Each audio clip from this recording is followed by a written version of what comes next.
Muchísimas gracias por acompañarnos en esta actividad y este panel en específico que hemos titulado La reinvención sostenible de Latinoamérica. Queremos agradecer muchísimo la participación de Marcelo Rosso. Él es representante del capítulo regional en Latinoamérica y Caribe de la Asociación Internacional de Residuos Sólidos. Marcelo, muchísimas gracias por acompañarnos. Y también está con nosotros José Ramón Ardavín. Él es director ejecutivo del CESPEDES, que es la Comisión de Estudios del Sector Privado para el Desarrollo Sustentable, y bueno, que es parte del Consejo Coordinador Empresarial. Muchísimas gracias a los dos por acompañarnos. Muchas Con gracias, el mucho gusto es gusto. mío. Muchas gracias. Muchísimas gracias. Y bueno, señores, como ustedes bien saben, y todos lo hemos padecido de alguna manera, este tema de la pandemia por COVID-19 incrementó de una manera muy importante y aumentó todavía más la presión en temas de la cantidad de residuos que se generaron durante esa temporada a raíz de pues de esta emergencia sanitaria, ¿no? No solo como en la parte hospitalaria, sino también en las viviendas, ¿no? A raíz del confinamiento. Y para tener algunos datos, por ejemplo, en el año 2020 vimos que la producción de estas mascarillas médicas que todavía utilizamos en algunos lugares incrementó, por ejemplo, 1,200% de una manera impresionante. Vemos, por ejemplo, estos otros productos que se utilizaron como las mismas batas médicas que aumentó la producción en 600%. Y así, bueno, nos podríamos ir también platicando de otros materiales. Y pues esto al final del día terminará siendo una pequeña muestra de lo que nos espera para los años por venir. Y hay un estimado por ahí también que llama muchísimo la atención, que bueno, son algunos datos del Banco Mundial, y se estima que, por ejemplo, en el año 2050 habremos alcanzado más o menos una cantidad de residuos de 3,88 billones de toneladas métricas de desechos, y esto va a equivaler a más o menos 73% más de lo que se produjo en el año 2020. Entonces tenemos la realidad, un desafío tremendo, tremendo de frente en temas de agenda pública, en temas, por ejemplo, de cambio climático, de estrategias para combatir el cambio climático, en temas de economía circular, en temas, por ejemplo, de manejo de residuos. Y pues la realidad es que en este tema, en este foro también nos gustaría platicar con ustedes sobre cuáles son estas grandes responsabilidades que tienen las empresas, pero también estas grandes oportunidades de negocio que podría representar para la iniciativa privada en temas de manejo de residuos. Y justamente para arrancar en esta parte, me gustaría, por ejemplo, preguntarle a Marcelo Rosso, muchísimas gracias, me gustaría iniciar contigo y justamente preguntarte, entendiendo, por ejemplo, este tema de la economía circular y que supone, ¿no? De pronto, la integración de los desechos, reducir de una manera importante las materias primas que se utilizan, reincorporar los productos que en algún momento se utilizaron para elaborar cierto producto, vamos, reutilizarlo, ¿no? Volverlo a integrar a esta cadena. En este sentido, ¿tú cómo has visto que se encuentra la región en términos, pues justamente de aprovechamiento de desechos? ¿Cuáles son estas grandes oportunidades que tú ves en este tema, ¿no? Y también conocer de pronto cuáles son estos países que están destacando en el tema en tema justamente de la gestión de residuos y qué buenas prácticas de pronto podríamos nosotros aplicar en las empresas aquí en México. ¿Tú qué ves en este panorama? Muchísimas gracias, Ruth. Muchísimas gracias por la invitación a participar de este foro tan interesante. Con respecto a la situación global, como vos bien dijiste, durante la pandemia hubo un cambio muy importante en cuanto a la producción de residuos, específicamente en el área de residuos de establecimientos de salud, donde, como tú muy bien mencionaste, ha habido un incremento exponencial, diría yo, en lo que hace a elementos de protección personal, especialmente en lo que hace a el sector sanitario, ¿no? Los establecimientos de salud. En cuanto a la generación de residuos de tipo domiciliario, permaneció prácticamente estable, si bien hubo una pequeña merma al comienzo, pero permaneció estable. y lo que sí bajó en algunos países, y esto dependiendo mucho del caso del confinamiento o de lo prolongado del confinamiento, es de la producción de residuos de grandes generadores o de empresas de gran volumen, ¿no? Pero en todo caso, lo que sí vemos, como tú bien lo indicas, es una tendencia creciente en cuanto a la generación de residuos a nivel global, donde se alcanzará el volumen este que mencionabas de 3,8 billones de toneladas o metros cúbicos hacia el 2050. En cuanto a la región, es importante destacar que de los aproximadamente 541.000 toneladas día que se generan en Latinoamérica, en todo lo que es el continente, Latinoamérica y el Caribe, el 52% de esos residuos están siendo adecuadamente gestionados y destinados, en promedio estoy hablando, a rellenos sanitarios con un estándar de la técnica aceptable conforme lo establece el estándar de la técnica. Pero lamentablemente hay aproximadamente unos 145.000 toneladas día que van a ser destinadas a basurales a cielo abierto. Esto representa el 26,8% aproximadamente del total generado. Y ese es el primer escalón que como objetivo de gestión de residuos debemos, digamos, superar. Es absolutamente necesario dejar de lado y erradicar absolutamente de plano esta inadecuada técnica de gestión de residuos que es el basural a cielo abierto, por todas las implicancias negativas que esto tiene para el ambiente, ¿sí? A partir de ahí podemos empezar a escalar y empezar a hablar de otras posibilidades de tratamiento y aprovechamiento de las distintas corrientes residuales en pos de abandonar, como tú bien mencionabas, el concepto de economía lineal para pasar a la economía circular y que todos esos materiales o todos los productos y los insumos permanezcan la mayor tiempo posible dentro del circuito productivo, así como los materiales, y disminuir de esta manera la explotación excesiva de los recursos no renovables. En cuanto a la recolección de residuos en todo el continente latinoamericano y Caribe, podría decir que estamos muy bien, que el promedio de recolección alcanza prácticamente el 85%, coincidente con las zonas urbanas, y después baja en cuanto a las áreas rurales. Obviamente hay una disparidad en los distintos países, pero en promedio estamos muy bien en lo que hace a recolección. Ahora, cuando vamos a la utilización o al recupero específicamente de materiales factibles de ser reciclados y reinsertados en el circuito productivo, estamos hablando que Latinoamérica está en el orden de 4,5%, muy lejos de el 19-20% que alcanzan los países del OCDE. Esto como para tener una primera aproximación de cuál es el estado de situación en nuestros países, ¿no? En Latinoamérica y el Caribe.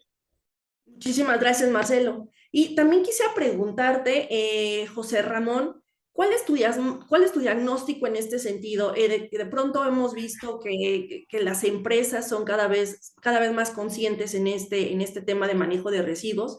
También han ido adoptando estos modelos de economía circular y bueno, entendemos perfecto que de acuerdo con los sectores y con las industrias tendrá que ser distinto, ¿no? Porque bueno, las producciones son distintas, los objetivos son distintos. Pero en este sentido, ¿qué puntos destacarías tú en temas de qué tanto la iniciativa privada ha podido realizar y aprovechar estos residuos? ¿Qué tan eficientes han sido aplicando estos modelos? ¿Tú qué ves en este sentido? Bueno, pues muchas gracias, Ruth. Con mucho gusto te doy mi punto de vista.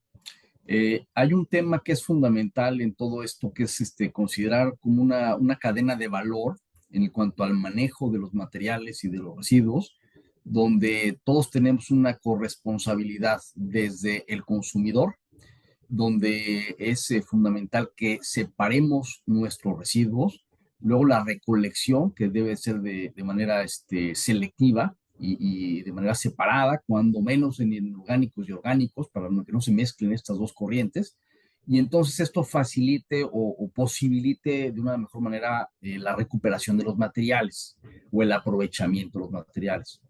Ahora bien, algunos materiales se pueden reciclar, tienen esta posibilidad y de hecho, bueno, uno de los temas, por ejemplo, es el asunto del plástico, donde ha habido un gran enfoque de autoridades, del público, etcétera, donde ciertamente hay unas altas posibilidades. Hay materiales muy reciclables, como el caso del aluminio, por ejemplo, que es un material muy reciclable, o el caso del acero.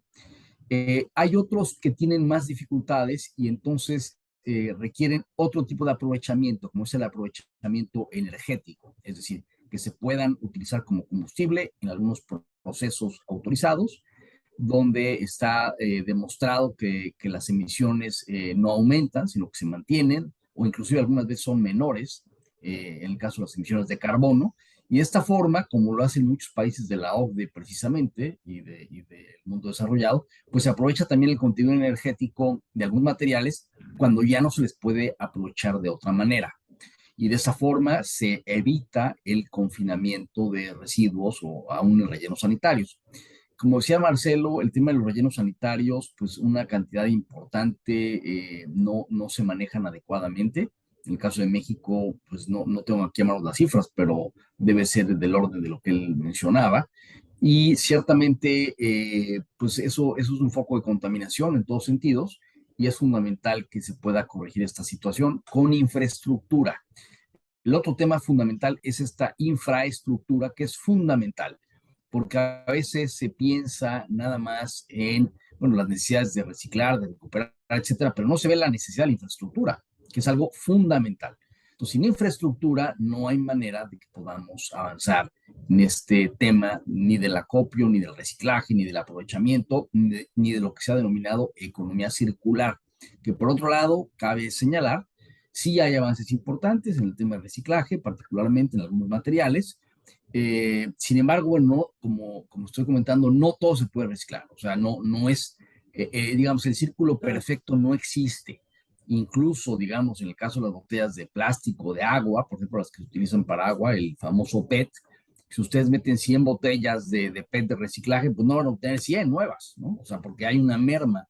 Y todos los procesos lo mismo, es un asunto, digamos, natural. Sin embargo, en la medida en la que podamos separar mejor los residuos, más tasa de aprovechamiento podemos tener. Y ahí sí tenemos, al menos en México, una gran área de oportunidad, porque el nivel de separación de los residuos es relativamente bajo.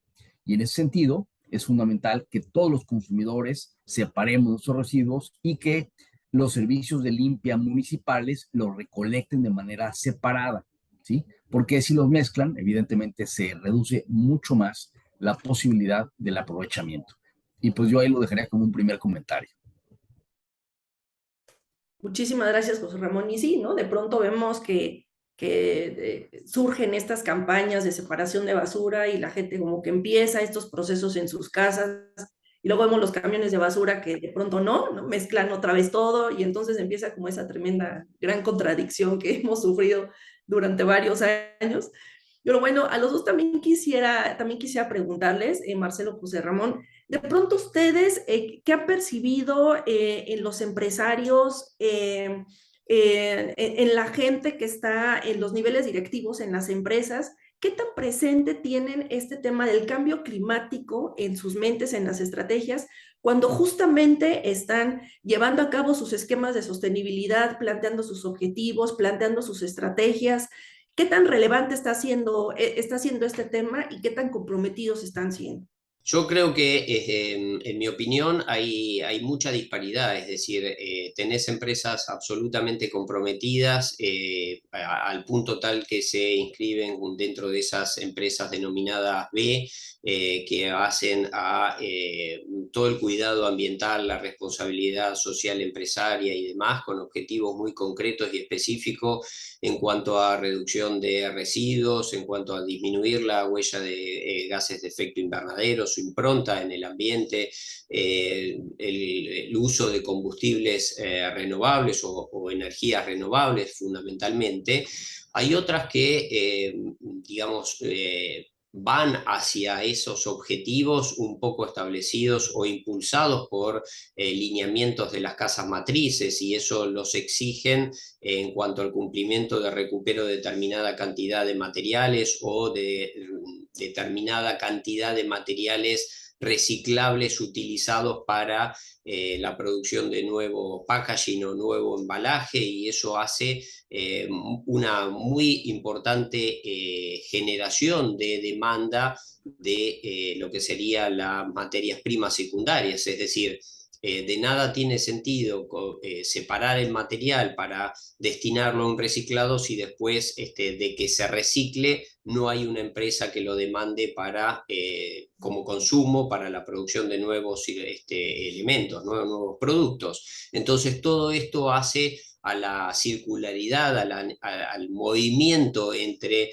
la necesidad que genera una demanda de materia prima secundaria. Eso impulsa a llevar adelante mayor campañas de separación en origen, y como bien decía Ramón, para mí es absolutamente fundamental hacer una recolección selectiva en origen. Yo les mencioné que la recolección está cumplida en la totalidad de nuestros países, en mayor o menor medida, digamos que muy satisfactoriamente, pero estamos hablando de una recolección de una sola corriente, es decir, solo para residuos de todo tipo, mixto, mezclado, y son pocos los lugares o las ciudades que tienen programas de recolección diferenciada, como bien mencionaba Ramón, en la básica de secos húmedos o reciclables no reciclables. Creo que hacia donde deberíamos apuntar es a tener una recolección diferenciada en tres corrientes, en materiales factibles de ser reciclados y reinsertados en la industria, en el circuito productivo, una fracción que es la de residuos orgánicos putrescibles o bioresiduos, que es absolutamente fundamental y es donde podemos marcar la diferencia como continente, porque representa nada más ni nada menos que el 52% de los residuos generados por nuestra población. Entonces, si avanzáramos en una recolección diferenciada de esta corriente residual, no solo tendríamos saneado un 52% de esos residuos, ya sea que vayan a un tratamiento aeróbico o anaeróbico, pero sí estaríamos reinsertando dentro del ciclo natural, es decir, como nutrientes, como mejorador de suelo, todos los materiales o los componentes orgánicos que surgen de un tratamiento de la fracción orgánica putrescible o del bioresiduo. A eso le podemos sumar un objetivo de máxima de un 19-20% de materiales factibles de ser reciclados, y fíjense, de esta manera estaríamos desviando de lo que hace a disposición final nada más ni nada menos que aproximadamente un 70-72% estamos hablando, con lo cual eso permite maximizar la vida de los rellenos sanitarios, que es muy difícil lograr nuevo emplazamiento, y obviamente coincido también con lo que dice Ramón, que se necesita infraestructura. Nuestro continente requiere sumamente de mucha infraestructura en cuanto al tratamiento, básicamente a la disposición, y mucho más hoy por hoy al tratamiento. Y acá hay un objetivo a vencer, es que la disposición final es relativamente costosa, es la tecnología más barata versus la implementación de otros tratamientos que ahí sí son más costosos. Entonces, hay que concientizar a los decisores en cuanto a la necesidad de avanzar en una erogación mayor para lograr objetivos mayores de recuperación, ¿sí? Hoy por hoy solo se destina dentro de los gastos municipales o de gestión, solo un 15% va a lo que es el CAPEX, a la inversión, y el resto va a operación. Entonces, si se maximizara en sistemas regionales, de forma tal de lograr economías de escala, estos valores podrían mejorar la operación, y por otro lado estaríamos también eficientizando todo el sistema, ¿sí? Oh, muchísimas gracias, Marcelo. José Ramón. Mira, de lo que mencionabas del cambio climático, sí, y del carbono en general, hay diferentes grados de compromiso de las empresas. Las que están cotizando en bolsa normalmente tienen una presión muy clara de los inversionistas y del público respecto a sus indicadores. Y ahí, bueno, hay indicadores de huella de carbono, de huella hídrica y varios de este tipo. Lo que se refiere al carbono, sobre todo está muy ligado a empresas, digamos, intensivas en energía, porque ciertamente mientras más energía consumes, pues también tu huella de carbono es mayor. Ahí creo que es fundamental las opciones que tengan las empresas de invertir, por un lado, en energía renovable o de consumir energía renovable, y por otro lado, de poder transformar sus procesos. Algunos procesos, como los de reciclaje, por ejemplo, sí ayudan a reducir la huella de carbono, pero yo creo que el tema está fundamentalmente en la parte de energía. Y ahí es donde es fundamental que la regulación favorezca que las empresas puedan comprar energía renovable, porque si no puedes comprar, o sea, si tú tienes un compromiso, pero no puedes comprarla, bueno, pues entonces digo, aunque hagas un esfuerzo, aunque lo quieras hacer, no lo puedes hacer. Ahí la regulación entra de manera muy importante. Yo diría que la parte de carbono o este elemento de emisiones de carbono sí es un tema transversal. Cada vez es un tema más exigido, es un tema donde cuando se habla de economía circular, se habla de economía circular de bajas emisiones de carbono. Es decir, lo que define que sea circular o no es que, entre otras cosas, tenga bajas emisiones de carbono. Si después del proceso de recuperación o reciclaje o de sustitución de materiales, que también es la posibilidad, la huella de carbono aumenta, pues entonces no estamos yendo realmente a una economía circular. Entonces es un tema que se tiene que revisar a fondo y de manera cuidadosa. Entonces yo diría, bueno, hay una variedad digamos, de respuestas. Las empresas más expuestas son las que tienen más, digamos, más relación con los mercados. Y obviamente mientras más sea su influencia, pues tienen una mayor exigencia por parte del público en general y por parte de los inversionistas. Y de ahí para abajo, bueno, también está la cadena de valor de estas empresas, porque ahora las empresas también grandes necesitan incorporar a su cadena de valor pues a esta administración sustentable de recursos o a esta gestión sostenible de recursos, y entonces también se les exige que sus empresas tengan pues una baja huella de carbono, o que tengan un plan para esto, una baja huella hídrica, o que tengan un cierto, digamos, una cierta recuperación de materiales, según es el caso. Entonces, yo creo que a través de las cadenas de valor es como se puede ir ampliando este círculo de compromiso de las empresas, y me parece que, bueno, ya hay varias de manera muy importante en los mercados que están teniendo avances importantes con metas, con métricas, con mediciones y con reportes, y que están incorporando poco a poco a sus cadenas de valor, que me parece que es el siguiente paso, que será muy importante para que esta cultura se vaya dando en las empresas y también en la sociedad en general. Muchísimas gracias, José Ramón. Y en este siguiente bloque, yo quisiera platicar con ustedes un poco sobre la relevancia de la legislación, de las leyes, justamente para motivar una economía verde y tener negocios cada vez más sustentables. Y en este sentido, Marcelo, yo quisiera iniciar por preguntarte, ¿cuáles son como de pronto estas leyes o reglamentos que tú podrías destacar que existen en la región y que de pronto podrían estar a la altura de este gran reto que tenemos? ¿Tú consideras, por ejemplo, que existen suficientes incentivos para gestionar los residuos?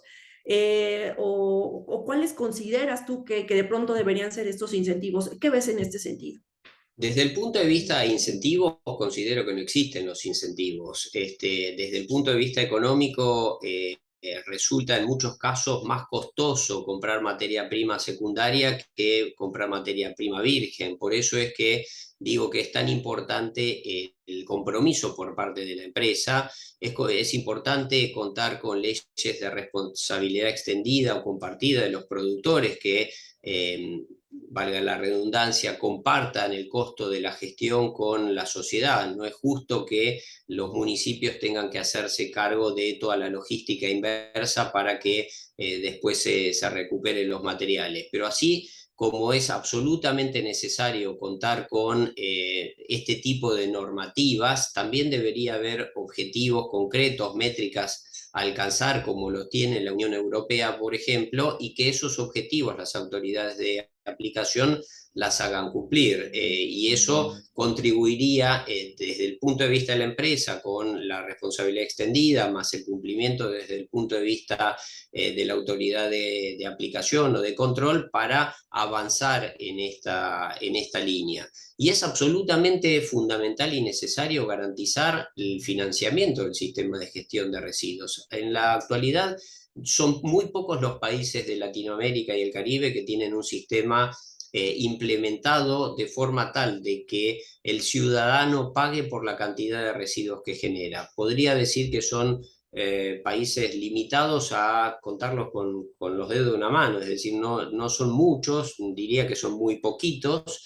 El caso más avanzado en este sentido es Colombia, donde tiene un sistema muy, digamos, afianzado y de muchos años, donde está asociado a la cantidad de residuos generados, se le cobra con la tarifa de agua, entonces eso genera un recurso genuino para que los alcaldes, los intendentes de cada comunidad tengan los recursos necesarios para afrontar la gestión de residuos, cosa que no ocurre en la mayoría del resto de los países, y entonces es absolutamente fundamental contar con este financiamiento para llevar adecuadamente una gestión mínima desde la recolección y la disposición, insisto, con la necesidad fundamental de erradicar definitivamente los basurales a cielo abierto.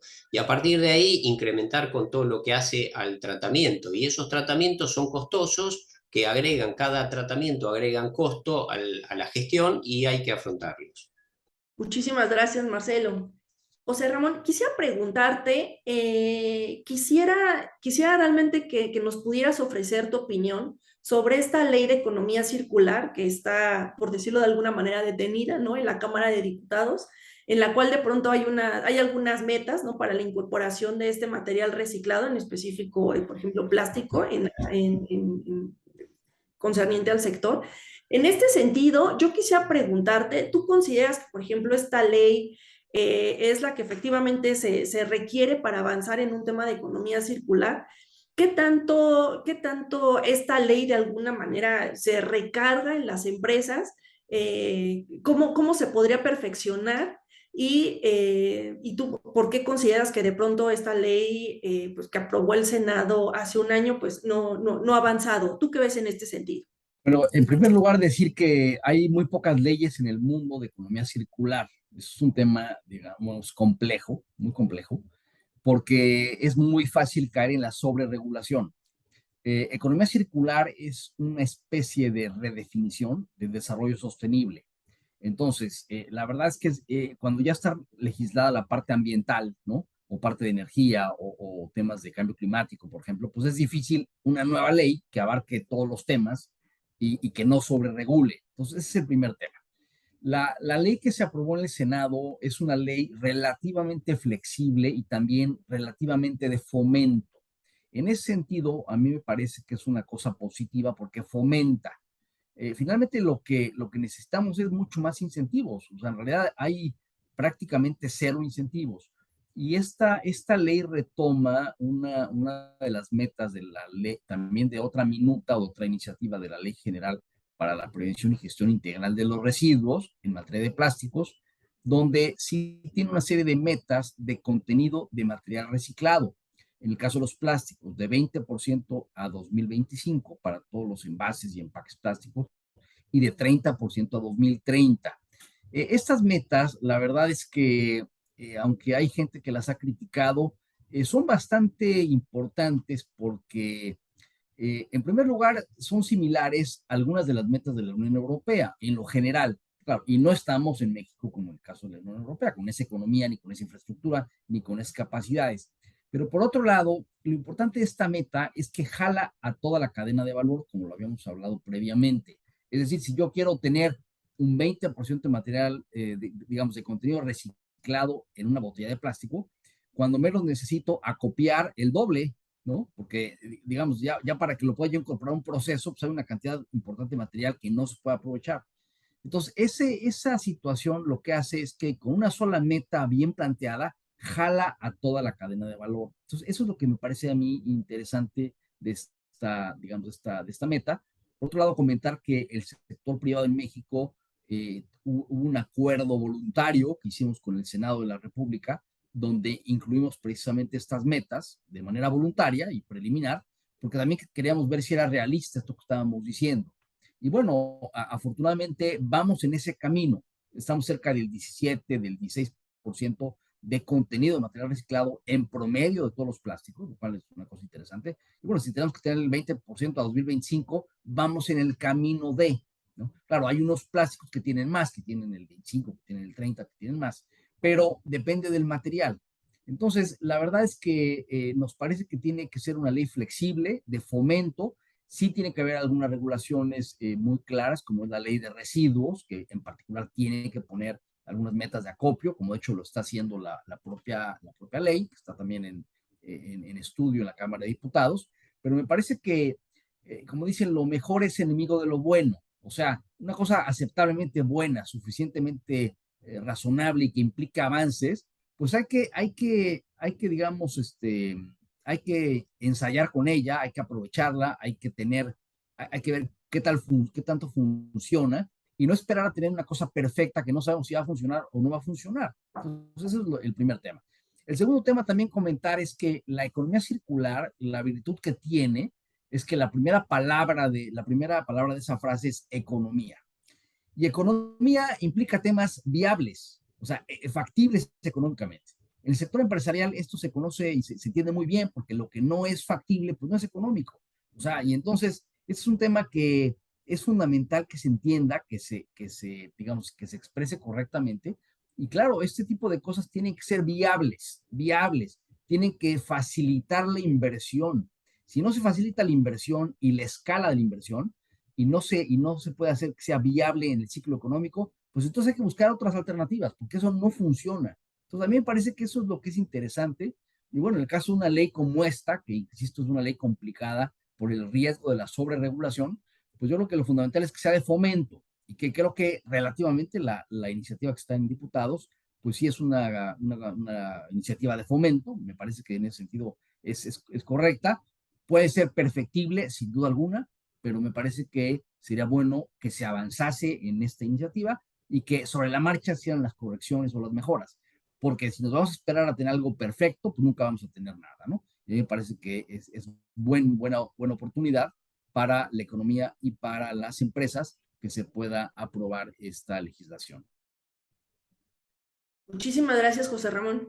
En este siguiente bloque, yo quisiera platicar con ustedes y conocer su opinión sobre de qué manera incide de pronto la naturaleza política de los gobiernos en un desarrollo de una visión sostenible de los países. Conocer si de pronto ustedes consideran que la izquierda es más proactiva en abrazar de pronto esta agenda de sostenibilidad y pues qué podríamos, ¿no? También de pronto como esperar en la región a partir pues de estos liderazgos en Chile, en Brasil y pues bueno, eventualmente en México.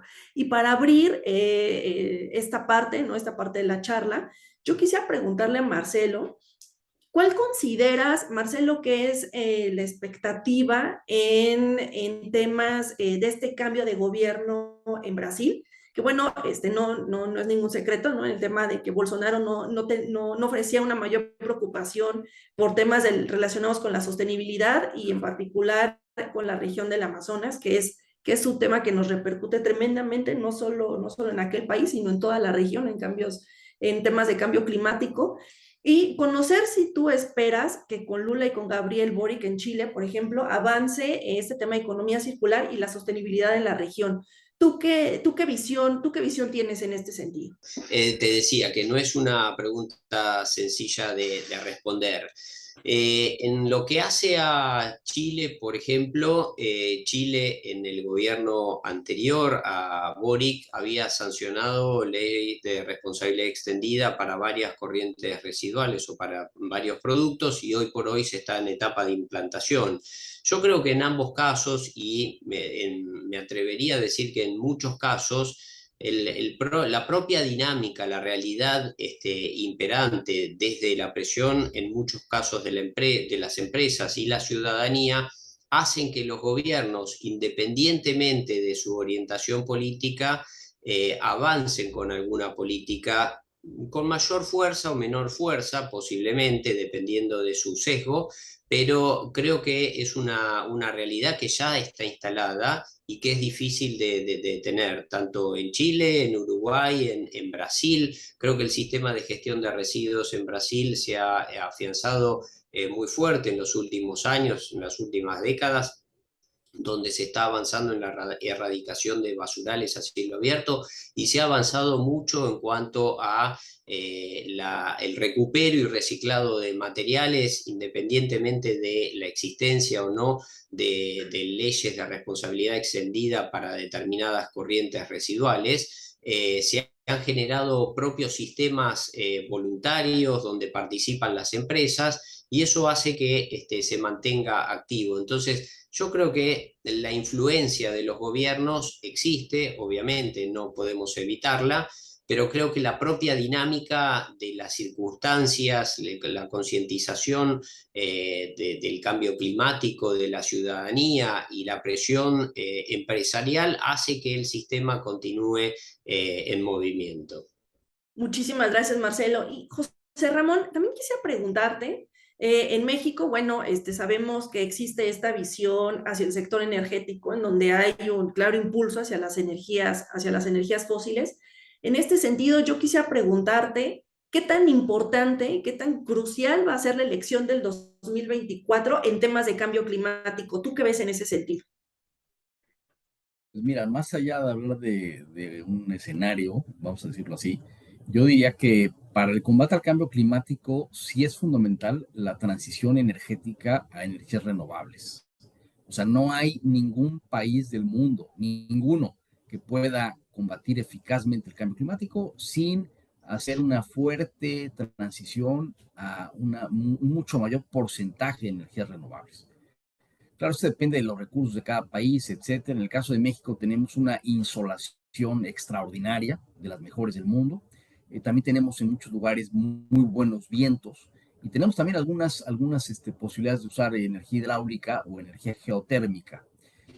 Lo importante es que haya una libertad en el mercado para poder incrementar la inversión en este tipo de energías. Y luego, una vez que se produce la energía, se pueda transmitir y distribuir en la red. O sea, se necesita una mejor red de transmisión y distribución, mucho más moderna.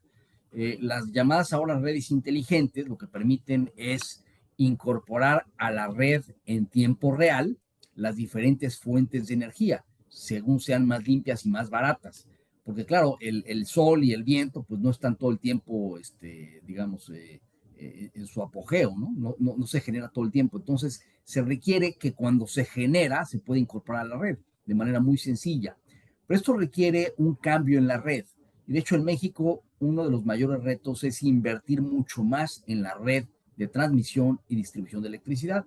Y al mismo tiempo, lo que mencionabas es fundamental que se permita la dinámica de mercado de la energía. Esto, desde luego, sí facilitaría mucho la transición energética y es un asunto fundamental. ¿Por qué se habla tanto de la energía, sobre todo de la electricidad, en la parte de cambio climático o bien para combatir o mitigar el cambio climático? Bueno, por una sencilla razón, la electricidad es transversal a la economía, o sea, en todas las cosas es electricidad, todos usamos electricidad, por un lado. Y por otro lado, la electricidad es de los pocos sectores de la economía donde ya hay alternativas sustentables que son más baratas que las energías fósiles. Y hay financiamiento, hay tecnología, hay desarrolladores, o sea, hay todo lo que se requiere para hacer proyectos. Lo que se necesita ahí es certidumbre jurídica de largo plazo. Y esto es una cosa fundamental, porque de otra manera, pues no se da esa inversión que es tan indispensable. Entonces yo la dejaría así. Creo que es fundamental que se permita la inversión en las energías renovables y que se permita su despacho en una dinámica de competencia transparente en el mercado, de manera tal que se despachen primero las energías más limpias y más baratas y después las energías más sucias y más caras. Este sería mi punto de vista. Si me permitís, Ruth, comparto absolutamente Adelante. lo dicho por Ramón, y el hecho de la desregulación del mercado eléctrico es absolutamente fundamental. En muchos casos, en pos de incentivar un poco algunas energías renovables, quizás convendría, como lo hizo Europa por muchos años, subvencionar a determinado tipo de energía renovable. Caso concreto y una gran oportunidad, como les decía, el tratamiento del biorresiduo, los residuos orgánicos putrescibles. Insisto, 52% de los residuos generados por nosotros son materia orgánica putrescible, que si lo destinamos a una digestión anaeróbica nos va a permitir generar biometano o energía eléctrica a partir de este producto, y podríamos sustituir una cantidad importante de energías fósiles por energías renovables, ¿no? Y ahí estaríamos haciendo la doble asignación benéfica, llamémosle, gestionar el residuo apropiadamente, hacer una reinserción en el circuito productivo de toda la materia orgánica como un fertilizante, como una enmienda orgánica, y por otro lado haciendo un aprovechamiento energético de una energía renovable. Claro, por supuesto, y esto es un poco de lo que platicábamos incluso al inicio, ¿no? De estas grandes oportunidades de negocio que pueden tener pues las empresas en estas divisiones y explotando justamente nuevas oportunidades en este esfuerzo por reintegrar los productos, por aprovechar los recursos, ¿no? Y un comentario muy rápido, perdón, a esto que decía Marcelo. En el caso de México, lo que se vio en la anterior reforma energética, la que se ha cuestionado, ¿no? Se aprobó en 2013, en realidad no precisaba la necesidad de, digamos, de subsidios a las energías renovables, porque se demostró en el mercado que eran más rentables, que tenían muy buena competitividad, y además había la disposición de que primero se despacharan las energías de menos carbono. Entonces, esto ya de por sí facilitaba ese despacho y esa transición. Ahora, por si eso fuera poco, también digamos, se estableció el sistema de certificados de energía limpia, en donde lógicamente los que tenían energía limpia pues tenían el 100% de certificados, y los que no, pues no los tenían, y había una cierta obligación. Esto naturalmente orientaba a que el mercado tuviera que adquirir certificados de energía limpia. Entonces los que no producían esa energía tenían que adquirirlos, tenían que comprarlos. Y la única forma de obtenerlos era a través de la compra indirecta, ya sea directa o indirecta de energía renovable. Entonces eso facilita las cosas. Y también se tiene el sistema de comercio de emisiones, que es algo que está apenas empezando, pero también facilitaría esto porque de alguna manera lo que se busca ahí pues es cumplir con una serie de metas en cuanto a reducciones de carbono, y lógicamente las energías renovables dan una buena parte de esa posibilidad. Entonces, bien instrumentados estos instrumentos, probablemente no se requerirían subsidios, ¿no? Probablemente, digo, no lo digo como un tema de así, pero me parece que aquí lo importante es que se facilite la dinámica de mercado en condiciones parejas, con un buen regulador, y eso facilita entonces la dinámica. Lo que los empresarios muchas veces hemos dicho es que no queremos recetas, no queremos recetas.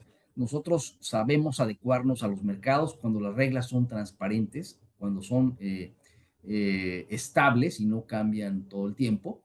Y entonces nosotros nos adaptamos a estas reglas, y si la regla es consumir energía de menos carbono, bueno, pues evidentemente se puede lograr eso de manera competitiva, pero necesitamos reglas claras, estables, y sobre todo, pues no necesitamos recetas, sino necesitamos que las reglas sean relativamente sencillas, y que el mercado pues pueda incorporar los costos de las diferentes opciones, y entonces pueda optar por la opción más sustentable. Eso es lo que en principio pensamos, y pues ojalá se pueda regresar a ese esquema que nos parece que sería el adecuado. Muchísimas gracias, José Ramón. Muchas gracias, Marcelo. Y en este último bloque, yo quisiera platicar con ustedes y a modo de conclusión, que nos cuenten un poco desde su punto de vista qué tan eficientes también han sido las empresas en adoptar estos modelos de ESG relacionados no solo con un tema de ambiente, sino también con un tema social, con un tema de gobernanza. En este sentido, ustedes qué están viendo en las empresas. Y también de pronto sabemos, ¿no?, que las empresas que están, por ejemplo, cotizando en bolsa o que son empresas grandes ya de muchísimos años han sido pues mucho más eficientes en este tema de adoptar estos modelos, de ir adaptando sus estrategias de negocio, sus modelos de negocio. Pero en este sentido vemos que, por ejemplo, las pymes pues representan más del 90% de las entidades en este país. ¿Qué tan eficientes también han sido las pymes en involucrarse en estos temas, en estos aspectos ESG? Conocer también desde su punto de vista qué están viendo en este sentido. No sé quién de los dos quisiera comenzar. Muy bien, mira, efectivamente los sistemas de reporteo de ESG o ambiente social y de gobernanza sí han tomado una dinámica muy importante en las bolsas de valores y ciertamente los inversionistas les piden a las empresas una serie de indicadores en este tema. Entonces cada vez hay una mayor presión, un mayor involucramiento de los inversionistas a que las empresas midan este tipo de variables. O sea, que no nada más se quede en la variable financiera de utilidades, sino cómo realmente se relacionan con el ambiente, con su comunidad y cómo garantizan que eso se va a mantener a través de una gobernanza corporativa. Entonces, cada vez hay una mayor tendencia a esto y a involucrar a las cadenas de valor, donde incluyes obviamente a las pymes. Ahora, lo que también es importante decir es que las empresas grandes, las que son muy grandes, son las que tienen estas capacidades porque han logrado tener suficiente reinversión en sus diferentes activos para entonces poder meterse a estos temas. Sin embargo, esto requiere tiempo y requiere tamaño. Si la empresa no tiene las utilidades suficientes y no tiene las capacidades, pues es muy difícil que se meta, porque muchas empresas están en la sobrevivencia, o sea, de viendo cómo le van a hacer para cobrar al día siguiente, cómo le van a hacer para poder, digamos, satisfacer a sus clientes, guardando los costos, compitiendo con otros, etcétera. Entonces, ahí la verdad es que el entorno económico también es muy importante. Un entorno económico de fácil regulación o de regulación simple, donde hay o incentivos o donde la regulación es sencilla de cumplir, es más fácil o más conveniente que un entorno complicado de sobreregulación, digamos, de sobrecostos regulatorios, etcétera. Entonces, en ese sentido, me parece que sí tiene también mucho que ver el tipo de país y el entorno en el que se da esta situación. En países donde la regulación es excesiva, pues lo que ocurre es que nada más algunos pueden cumplir y nada más los más grandotes son los que tienen esas opciones. En países donde hay una regulación un poco más favorable a las empresas, bueno, pues es más natural que más cadenas de valor y empresas medianas y pequeñas se puedan involucrar. Pero pues ahí depende de cada país, es un asunto que sí depende del enfoque regulatorio, de que sea más o menos promotor de las empresas y de la economía de mercado. Y en ese sentido, pues es deseable que haya una regulación sencilla, o sea, que no sea complicada, que sea, y que de alguna forma incentive estas buenas prácticas. Si en lugar de incentivar, pues lo único que se busca es cobrar impuestos absolutamente por todo y no hay ningún incentivo de nada, bueno, pues evidentemente nadie invierte en estas cosas porque pues no hay posibilidad de mantenerse a flote con tanto costo y con tanta regulación. Entonces, pues yo ahí dejaré el comentario. Comparto Muchísimas, absolutamente. Considero que las que son más activas son las empresas multinacionales, fundamentalmente, tal como mencionaba Ramón, por una cuestión de lineamiento corporativo, que tienen más recursos, en muchos casos cotizan en bolsas, entonces tienen determinado tipo de exigencias. Y en el caso de la pyme, como bien él decía, la competencia es más difícil, no tienen los recursos necesarios, no tienen la exigencia ni corporativa ni de definir a sus accionistas o a la bolsa, entonces no está tan presionada desde ese punto de vista. Insisto, como hicimos o hablamos en el caso del mercado eléctrico, que la de regulación es fundamental, es decir, el libre mercado hace que la propia presión o los propios intereses de la ciudadanía o en este caso de las corporaciones hagan que vayan en esa dirección. Hoy por hoy también muchos bancos en pos de dar créditos o para dar créditos evalúan mucho el punto de vista verde o circular de el negocio, poniendo énfasis en todo lo que hace al compromiso social empresario, a la reducción de huellas de carbono y demás, y eso va a contribuir también a que paulatinamente también las pymes vayan entrando en esta dinámica. muchísimas gracias, Marcelo. Y ahora sí, por último, se los prometo, quisiera preguntarles, caballeros, desde sus propias organizaciones, ¿qué se hace para fomentar el tema de economía circular? No sé si gustas que empecemos por ti, José Ramón. Pues mira, nosotros en el Céspedes hemos liderado algunos análisis sobre el tema de plásticos, que es un tema que ha sido muy, pues muy, digamos, muy sonado o muy mencionado en la arena pública, sobre todo porque ha habido demasiadas regulaciones, digo, cerca de 30 de los 32 estados de la República tienen una regulación sobre el tema. En ese sentido, pues hemos participado tratando de proponer a las autoridades, y en este caso al Congreso, que necesitamos una regulación federal. No podemos tener una regulación en cada lugar y entonces tener 30 regulaciones distintas. Eso es una cosa que no, justamente no facilita la economía de escala, que es una de las cosas indispensables para el tema de economía circular. Entonces nosotros estamos promoviendo, digamos, la armonización de las regulaciones, que sean regulaciones sencillas, que permitan incorporar buenas prácticas desde el punto de vista de la experiencia, o sea, que no sean cosas teóricas, y por eso firmamos con el Senado de la República hace 3 años el acuerdo para la nueva economía de los plásticos en México, con la idea de tener una serie de metas, como es el caso de contenido de material reciclado, pero que se puedan monitorear y medir desde ahorita, ¿no? Y como no sabíamos si era posible o no, pues empezamos a medir de manera voluntaria. Entonces, eso ya nos da una idea de qué tan factible es una regulación obligatoria. Y estamos de acuerdo con una regulación obligatoria siempre y cuando haya elementos para justificarla, haya estudios, haya pues, una serie de, digamos, de elementos como ya se tienen algunos, y entonces se puede impulsar una regulación. Pero impulsar regulaciones nada más teóricas desde un escritorio no funciona. Y eso es lo que quisiéramos evitar precisamente, entre otras cosas. Ahora, por supuesto, estamos también promoviendo la huella hídrica, que haya cada vez un mejor consumo del agua, la huella de carbono, ¿no? Una menor emisión de carbono por cada tonelada de producto que se produce, etcétera.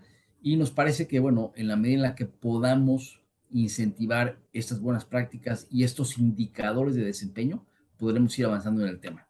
Sin embargo, es muy importante, la regulación tiene que ser favorable, porque si es sobreregulatoria o si tenemos demasiadas regulaciones y se contraponen unas con otras, eso no nos lleva a ningún tema, nos lleva a sobrecostos y nos lleva pues a que las cosas que deberíamos hacer sean más complicadas. Y ciertamente, mientras más complicado, pues es más costoso y es más difícil de avanzar. Entonces ahí necesitamos que sea sencillo, claro, transparente, uniforme en todo el país y que nos permita ir avanzando poco a poco en los diferentes indicadores. Muchísimas gracias, José Ramón. Marcelo, adelante.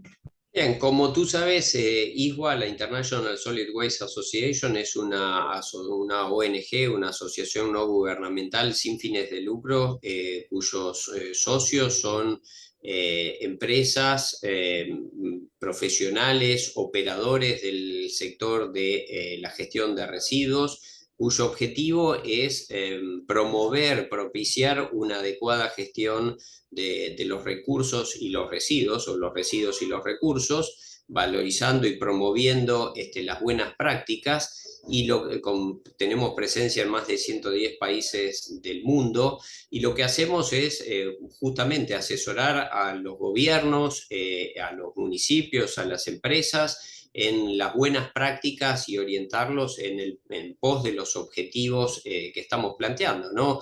Una adecuada gestión de los recursos, una mejora en cuanto a la valorización de los recursos fundamentalmente, y que la gestión integral de los residuos se haga apropiadamente. Esa es, digamos, la participación activa de ISWA. Ahora, por ejemplo, tenemos presencia en la COP, vamos a tener una declaración en lo que hace al manejo de los residuos marinos, es decir, estamos activos en todos los sectores que podamos influenciar positivamente en llevar adelante una adecuada gestión de los residuos y los recursos. Muchísimas gracias, Marcelo. Pues a los dos, de verdad que muchísimas gracias por haber participado con nosotros el día de hoy en este panel que se llama La Reinvención Sostenible de Latinoamérica. De verdad que muchas gracias, y pues esperamos que para todos los que nos están viendo, pues haya sido información útil, que a raíz de esta charla, pues bueno, tengan de pronto alguna idea, tengan una visión distinta. A los dos, de verdad que muchísimas gracias por acompañarnos el día de hoy.